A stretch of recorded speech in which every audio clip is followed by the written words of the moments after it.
Sentry stopped moving before Nolan Frey heard anything.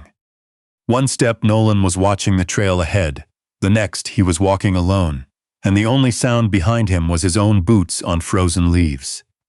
He stopped and turned around.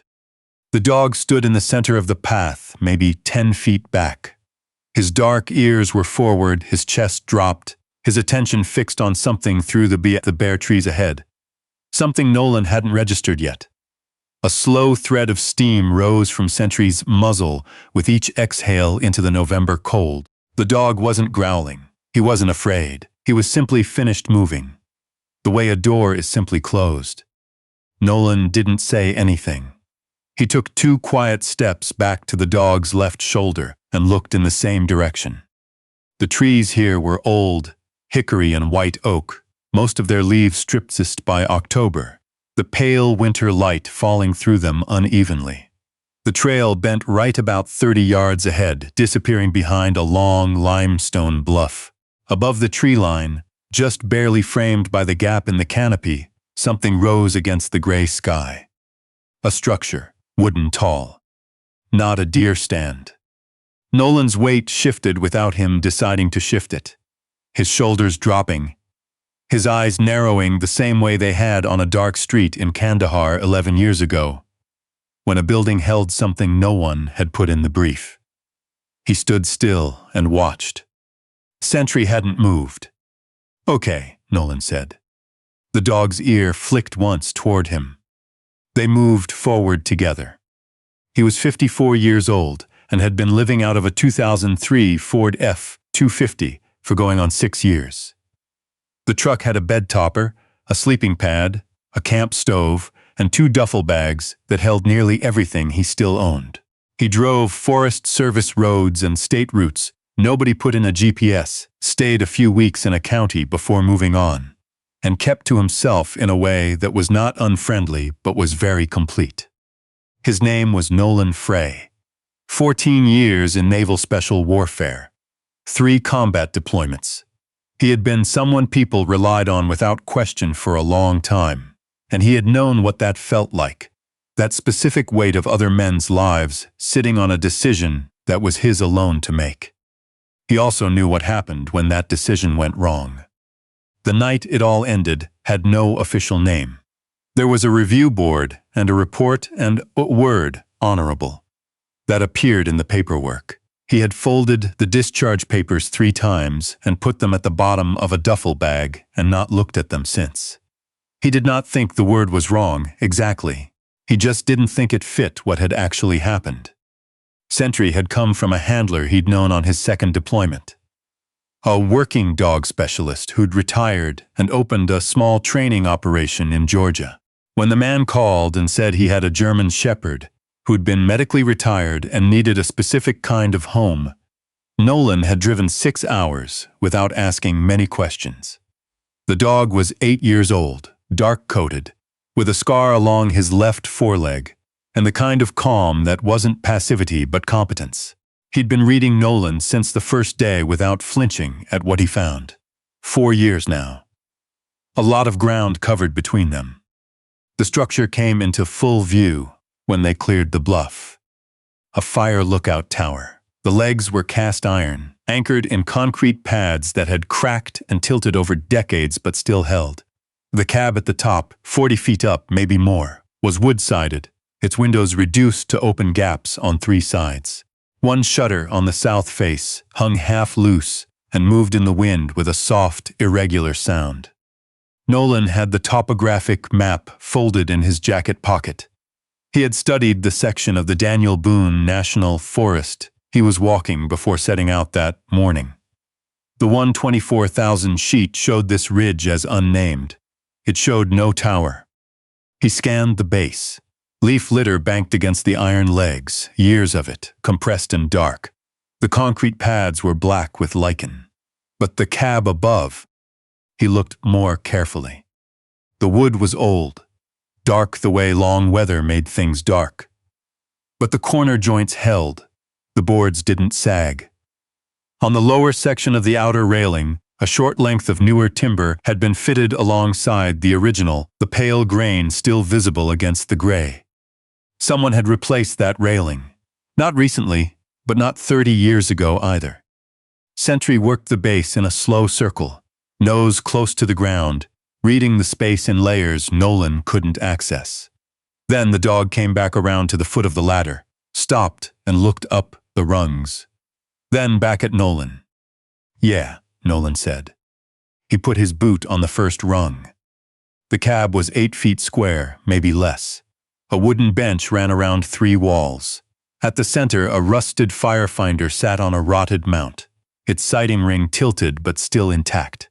Through the south window, the view stretched a long way, ridge after ridge pressing into a pale sky, and far below, in the valley, a thread of highway and what looked like a grain silo at the edge of a farm. Ordinary distance. A life down there. Nolan stood at the window for a moment, then turned and looked at the floor. Near the far corner, a section of boards sat fractionally higher than the rest. 2 feet square, maybe. No visible seam unless the light hit it at an angle.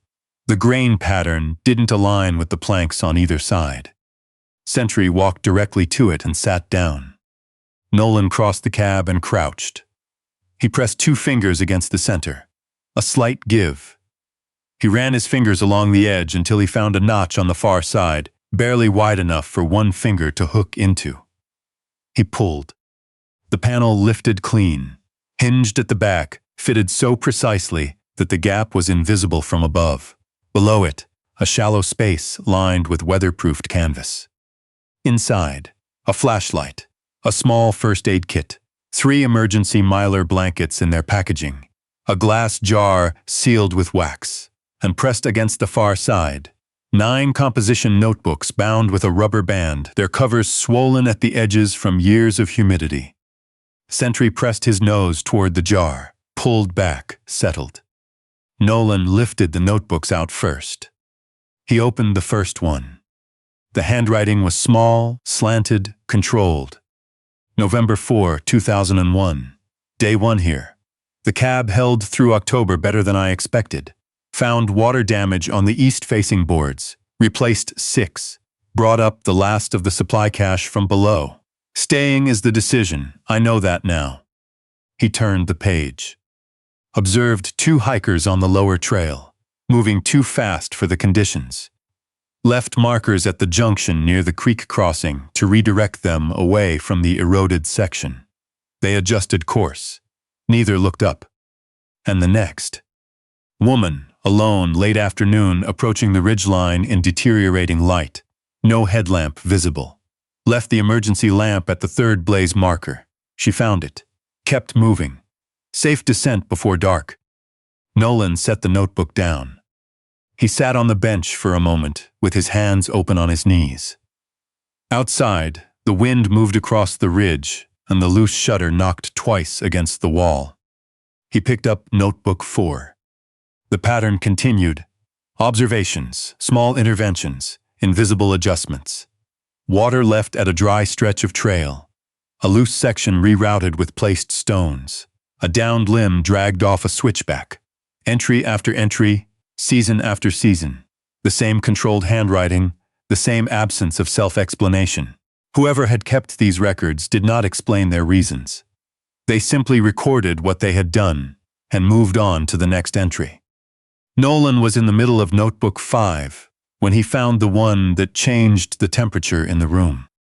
March, 8 years in. A single paragraph, written with slightly more pressure than the surrounding entries. Young man, maybe 19. Found him at the shelter near Roaring Fork in early afternoon. Hypothermia setting in. Decision-making already going soft. Got the emergency blankets around him, got the stove running. Got fluids into him over about 90 minutes. He didn't see me come or go. Left the spare food cache and a note in the waterproof box near the shelter entrance. His color was coming back when I moved off. He'll make it. Nolan turned the page. Went back to the shelter box 4 months later. He'd left a note inside the lid, folded twice, in a sandwich bag taped to the frame. It said, "I made it home. I enlisted. If you ever need anything, DW." I kept the note. Don't know what I'd do with help. But it was good to know he lived. Nolan sat still. DW. A 19-year-old who'd enlisted. Could mean anything. Could mean someone he'd never crossed paths with. But that kid was out there somewhere, alive, living a life that had very nearly not continued past a cold afternoon in March. Living it because someone moved through a shelter without being seen and left blankets and soup and never asked for a name in return. He closed notebook 5 and reached for number 8. He found himself on page 43. The entry was dated 11 days ago. Man, mid-50s, former military, not a guess. It reads in the posture, the way he picks his line through terrain. Moving the Sheltowee corridor south to north, solo, with a German shepherd. Working dog retired or close to it. Neither of them in distress. Both of them know how to move in cold weather, and neither one makes unnecessary sound. Nolan's grip tightened on the edge of the notebook. He turned the page. Followed at distance to the eastern overlook. He stopped there. Sat down at the edge, dropped his pack, didn't take it off. Just set it beside him, like he might need to move fast. The dog pressed his flank against the man's leg and didn't move. They stayed like that for 20 minutes, maybe more. He wasn't looking at the valley. He was looking at the ground between his boots the whole time. Nolan set the notebook on the bench. He looked at Sentry. The dog watched him with that steady, quiet attention, not interpreting, not concerned, just present. 6 days ago, Nolan said. The eastern overlook. He'd stopped there because his knee had been aching, and the grade was steep, and he needed to sit down. He'd set his pack beside him instead of taking it off, because old habits didn't ask permission. He'd sat for about 20 minutes. He'd been thinking about a teammate named Mitchell Graves, dead 8 years now. And whether any single thing Nolan had done since then amounted to anything at all. He hadn't been looking at the view. He'd been looking at his boots. He hadn't known anyone could see him. He pulled the notebook back and read the entry again. Then turned to the one that followed. Moved off before he stood to leave. Did not want to be seen. Not certain why today felt different from other days. Just felt like he needed the space to be whatever he was being without anyone watching. Some moments don't need a witness. 4 counts in, hold, 6 counts out. Nolan pressed his palm flat against his leg and made himself breathe. Sentry shifted closer without being asked, his weight settling against Nolan's boot. Nolan kept his hand on the dog's back for a moment. Then he reached for notebook 9. The final notebook was half filled. The handwriting was still the same style, still controlled, still deliberate, but the lines were lighter. Less force behind the hand, not less careful, just less. Cold stayed longer than forecast this week. Getting water from the creek now. The upper source froze over. Managing. And farther in. Couldn't reach the mile 14 cache today. Turned back at the halfway point. First time. Rested the remainder of the day in the cab. My hands weren't right this morning. Third time this week that's been true. Nolan read that sentence twice. 61 years old. 22 years on this ridge. I don't know if there's a version of this that has a graceful end, or if that's even what I should be thinking about. Then, 4 pages later, second to last. Redirected a group of 4 this afternoon. College age, good gear, bad read on the weather window. Left markers at the upper junction. They made the right call and turned back before the exposed section. I watched them go down from the bluff. By the time they hit the tree line, they were laughing. That's the right sound. That one felt good. And then the last entry, no date. The spacing between lines was wider than usual, as if each sentence had needed its own moment. To whoever finds this. I came here because I couldn't go back. There was a day, a long time before any of this, when I made a choice that cost someone their life. I was 23. I didn't mean it. That doesn't fix the math. I knew the moment it happened that I couldn't walk back into the life I had before it. And I tried for 2 years anyway, and I was right that I couldn't. So I came here. I don't know the total count of people I helped from this cab. I kept count for a while, then I stopped. The number wasn't the point. The point was that for 22 years, this ridge had someone watching it. Someone who noticed the undermined step at the creek crossing and fixed it 6 times. Someone who replaced the upper trail markers every spring when the ice took them. Someone who left water at the dry stretch east of the bluff more times than I can say. The ridge didn't know. The hikers didn't know. That's fine. I knew. If you found a hidden panel in an old fire tower, you're probably not someone who was just passing through. You're probably someone who needed to be up here too. I don't know what you're carrying. That's your business. But if you're looking for something to do with it, keeping watch is its own answer. You don't need anyone to see you doing it. Nolan stopped reading. He sat in the cab with the open notebook in his hands and didn't move. The loose shutter knocked again, twice, slow. Below the ridge, the last of the afternoon light was pulling itself back across the valley. The grain silo stood in its field, the same as before, indifferent and still. Nolan thought about Mitchell Graves. Not the way he usually thought about him, as a sequence of events, a decision, a wait, but for a moment just as a person.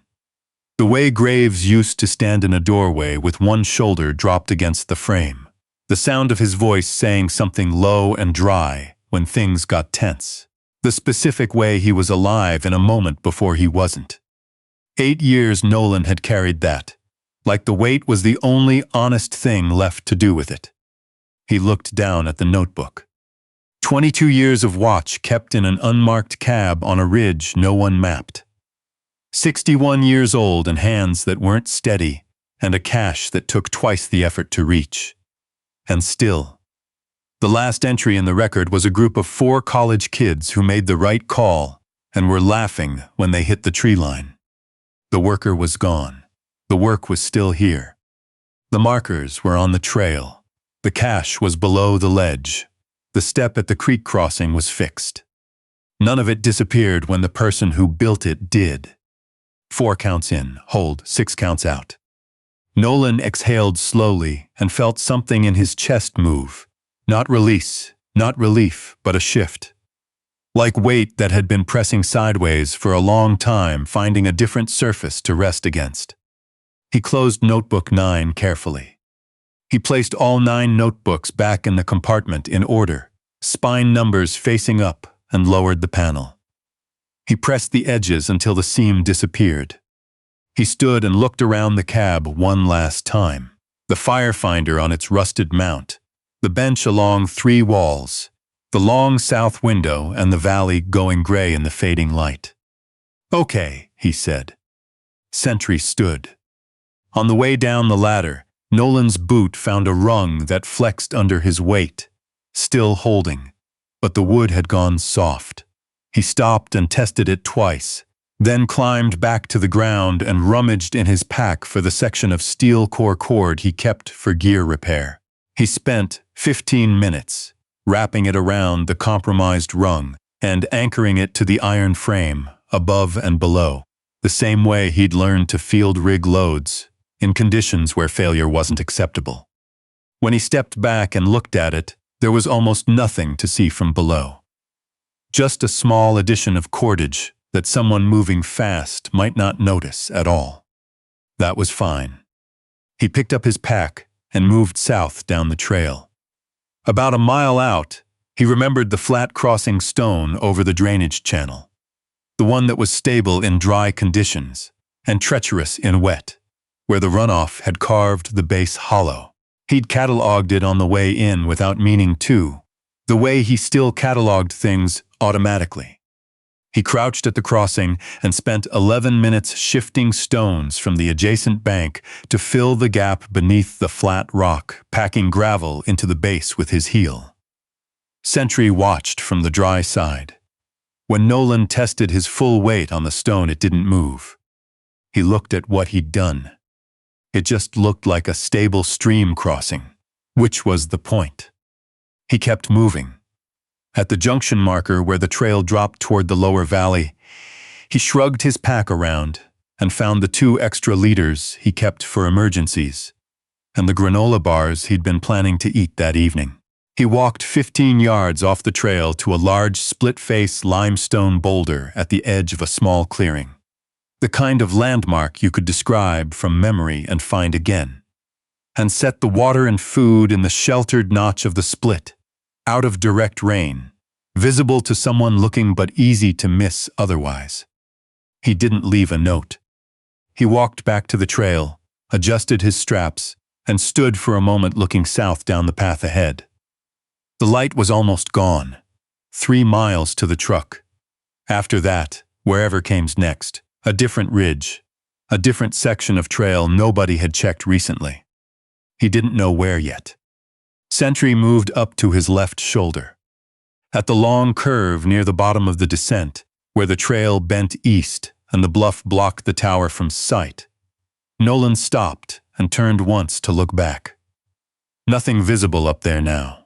Just the ridgeline and the pale sky and the trees holding their shape against the dark that was coming. He stood there for a moment. He thought about a 19-year-old who hadn't known someone was there until it was over. He thought about a group of 4 who were laughing by the time they hit the tree line. He thought about the initials DW, pressed into a sandwich bag and left in a shelter box on the off chance the right person would come back and find it. He thought about 22 years of small, invisible acts that no official record would ever hold. He thought about Mitchell Graves, and this time the thought didn't feel like a door closing. It felt like a name that deserved to be carried forward into useful work. Sentry pressed once against his leg, brief, firm, steady. Nolan nodded. He was still carrying what he'd always been carrying. He didn't expect that to change. But there was a rung on a ladder that would hold through another season. There was a step over a drainage channel that wouldn't send anyone down wrong in wet weather. There was water in a rock notch for whoever needed it next, and they would never know his name. And that was exactly how it was supposed to work. He turned south and kept walking. The trail ahead was long. The light was gone. The dog moved slightly ahead of him, choosing the line in the dark with the quiet certainty of long practice, each step placed without hesitation. Nolan followed. For the first time in years, that felt like enough.